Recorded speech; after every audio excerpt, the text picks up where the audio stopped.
Hello students, स्वागत है सभी का हमारे यूट्यूब चैनल पर। और अगर हमारे चैनल पर आप नए हों तो चैनल को सब्सक्राइब करके बेल आइकन को प्रेस कर लें। अब आपको रेगुलर बेसिस पे वीडियोस मिलेंगी। तो चलिए आज की क्लास में हम लोग सीखेंगे अल्टरनेटिंग करंट के इंपॉर्टेंट क्वेश्चंस, यानी प्रत्यावर्ती धारा के इंपॉर्टेंट सवाल सीखेंगे। तो उसमें टॉपिक है आज ट्रांसफार्मर। तो ट्रांसफार्मर के सवाल भी बहुत इंपॉर्टेंट्स हैं और बोर्ड एग्ज़ाम्स के लिए।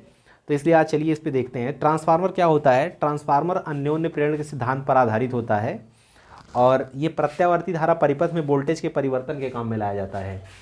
तो उसके न्यूमेरिकल्स सीखेंगे ट्रांसफार्मर के न्यूमेरिकल्स सीखने से पहले कुछ फार्मूले हैं, उन फार्मूलों को देखेंगे।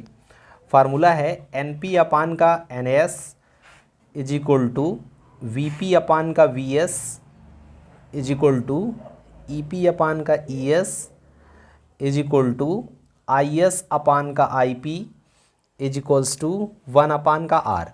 इस फार्मूले में आप एक चीज़ ध्यान रखेंगे कि आई का रिलेशन हमेशा उल्टा होगा। अगर पी ऊपर है सब में तो आई वाले में एस ऊपर होगा, यानी सेकेंडरी ऊपर होगा। और इस फार्मूले को आप उलट भी सकते हैं, यानी इस तरीके से भी लिख सकते हैं, एन एस को ऊपर एन पी को नीचे, वी एस को ऊपर वी पी को नीचे, ई एस को ऊपर ई पी को नीचे और आई पी को ऊपर आई एस को नीचे, और ये आर हो जाएगा तब यहाँ पर। और आर यहाँ पे क्या है? आर है आपका परिणमन अनुपात। परिणमन अनुपात, इसको ट्रांसफॉर्मेशन रेशियो भी बोला जाता है, परिणमन अनुपात। और एनपी क्या है? प्राथमिक कुंडली में फेरों की संख्या। प्राथमिक कुंडली में फेरों की संख्या, कुंडली में फेरों की संख्या, फेरों की संख्या। और ठीक इसी प्रकार से एनएस क्या होगा? सेकेंडरी, यानी द्वितीयक, द्वितीयक कुंडली में फेरों की संख्या, वही चीज़ लिख लेंगे आप। वीपी क्या है? प्राथमिक कुंडली में वोल्टेज, प्राथमिक कुंडली में वोल्टेज, वोल्टेज, प्राथमिक कुंडली में वोल्टेज। और वीएस क्या होगा? द्वितीयक कुंडली में वोल्टेज। और एनपी क्या होगा? एनपी तो हो चुका है। ईपी क्या होगा? प्राथमिक कुंडली में, प्राथमिक कुंडली में प्रेरित विद्युत वाहक बल, विद्युत वाहक बल। और ईएस क्या होगा? द्वितीयक कुंडली में प्रेरित विद्युत वाहक बल, वही चीज़ होगा। और आईपी क्या होगा?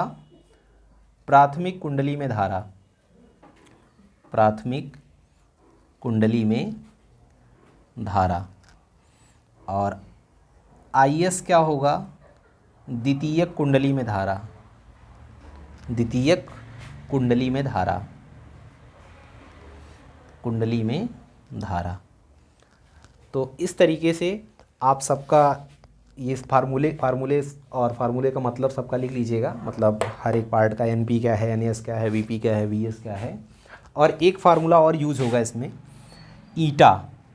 ईटा को बोला जाता है इफ़िशियंसी, यानी दक्षता बोला जाता है। ईटा इज इक्वल टू होता है निर्गत शक्ति बटे निवेशी शक्ति, निर्गत शक्ति बटे में निवेशी शक्ति, निवेशी शक्ति। ये भी याद रखेंगे। ईटा को क्या बोला जाएगा? दक्षता, या इंग्लिश में इसको इफ़िशियंसी बोलेंगे। तो इस फार्मूले को आप नोट कर लीजिए, फिर हम आप इस पर न्यूमेरिकल बताते हैं आपको।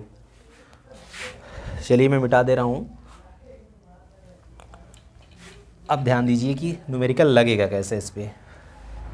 अब आप इसमें ध्यान करिए कि क्या क्या गिवन है, आपको क्या क्या गिवन है क्वेश्चन में। देखिए, कह रहा है उच्चयी ट्रांसफार्मर के प्राथमिक एवं द्वितीय कुंडलियों में फेरों की संख्याएं क्रमशः 100 और 400 हैं। यानी एनपी है प्राथमिक कुंडली में फेरों की संख्या, इसकी वैल्यू कितनी दी गई है? 100। और एनएस की वैल्यू कितनी दी गई है? सेकेंडरी में 400।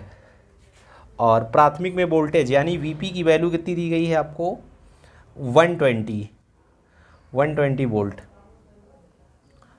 और इसके बाद आपसे पूछ क्या रहा है, कितने विभवांतर लगाया जाए, ज्ञात कीजिए परिणमन अनुपात। यानी आपसे क्या पूछ रहा है? आर का मान पूछ रहा है।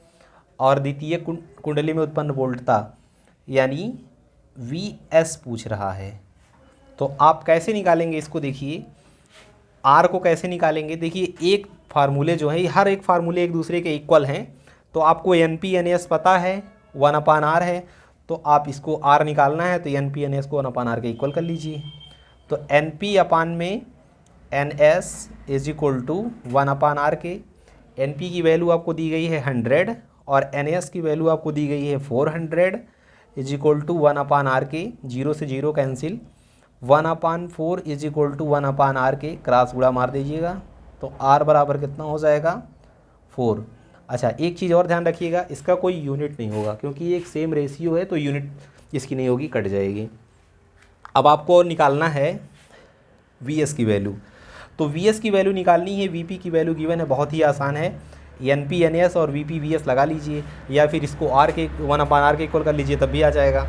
तो यहाँ पे कितना हो जाएगा, वी पी अपान में V S, V P upon में V S is equal to N P upon में एन एस के।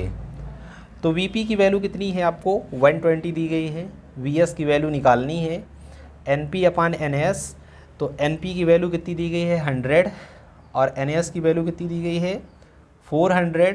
तो 2 0 से 2 0 गया, यहाँ पे कितना हो जाएगा 120 अपान में V S is equal to 1/4 के, इनका भी क्रॉस गुणा कर दीजिएगा तो इतना कितना हो जाएगा वी एस, और ये 12 4 जा 48 और एक 0 यानी 480, और ये इसकी यूनिट क्या होगी, वोल्ट होगी।